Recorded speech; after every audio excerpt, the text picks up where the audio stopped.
Okay, here we go. 2008 EX250 Kawasaki. Problem is fuel gauge. Turn the key on.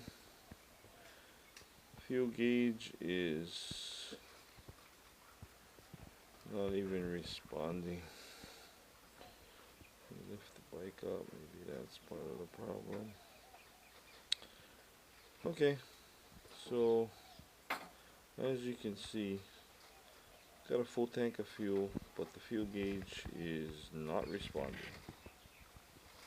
So the first thing you want to do is siphon out fuel from the gas tank. What I'm doing is I'm inspecting the fuel for contaminants before I put it in my gas can, so I don't contaminate the fuel I have already. I'm going to do an inspection, make sure that I don't have any contamination, any rubbish,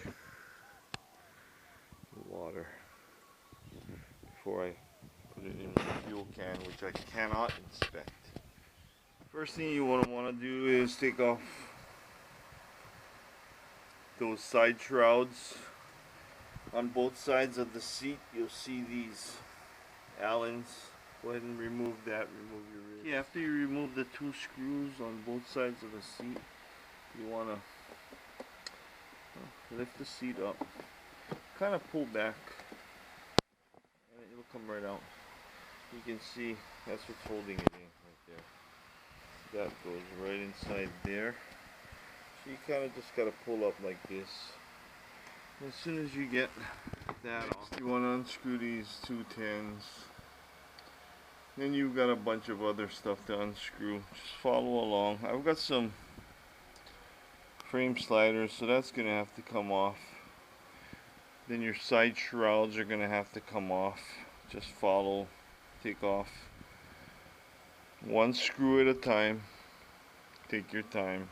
Don't force anything. Don't forget there's a wire going to your turn signal indicators on both sides. Be careful of that wire. Wires, should I say. Aloha. I'll see you once the tank is off. Flow line when you're disconnecting your two hoses. Also, you have the fuel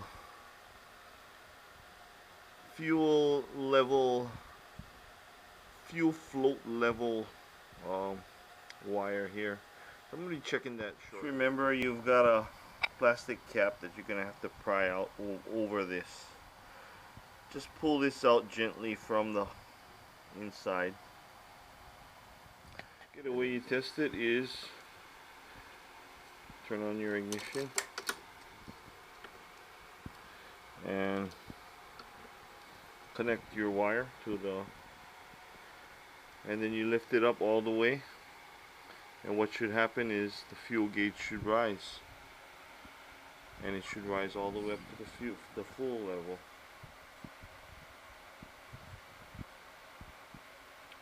It is rising.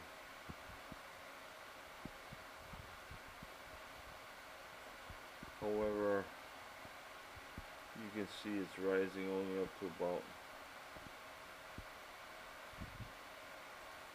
let's see how far it goes. I've got it all the way up.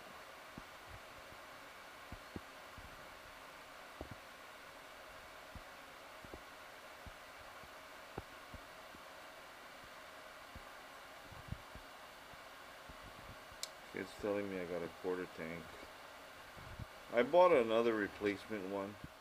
Okay, with this one here I got from Tri-Country Motorcycles. They're over there at 2220 North Ventura Avenue, Ventura, California. I got it on eBay.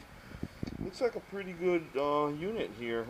Came with the screws, the plastic cap, and let's see the performance of this replacement. There lies the original one. This is a 08 model. So let's take a look. Here we go. I still got the ignition on. I've got it all the way down in the empty position now. I'm gonna lift it all the way up to the full position, and let's see where we are.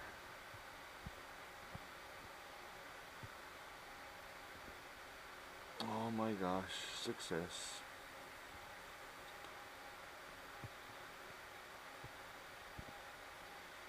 Okay, looks like I got a full tank of fuel now. There we go, success. So I'm gonna go ahead and mount this up. Thank you so much, Tri-Country Motorcycles.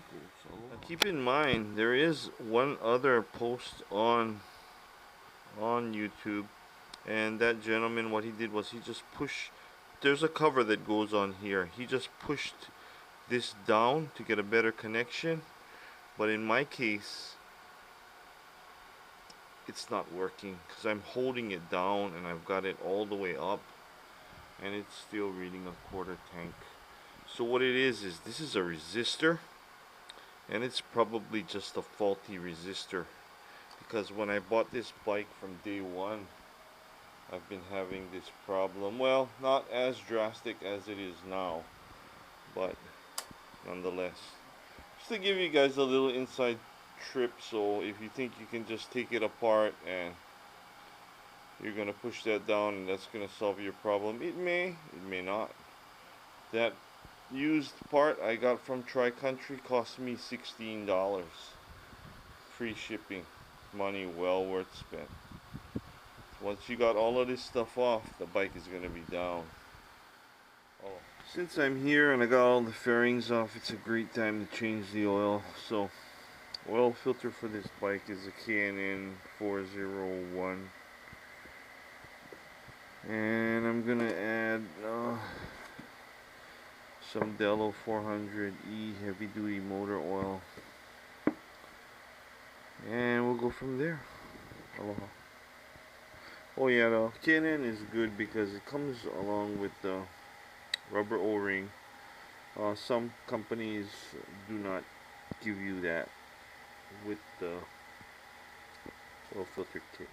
Okay, here we go. The moment of truth. I just filled the tank up with some fresh petrol.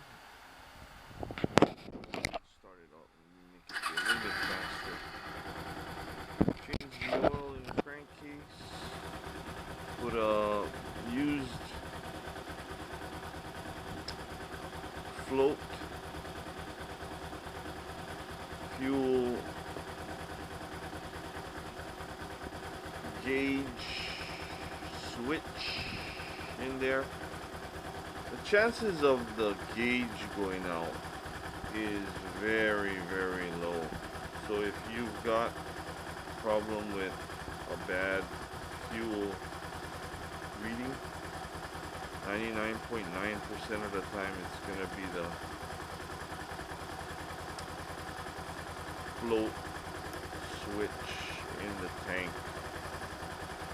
Just take your time and you'll be alright taking this thing apart. It took me a while because I just was taking my time. I was cleaning along the way and looking at my coolant levels and different things. So it's like it's going up there.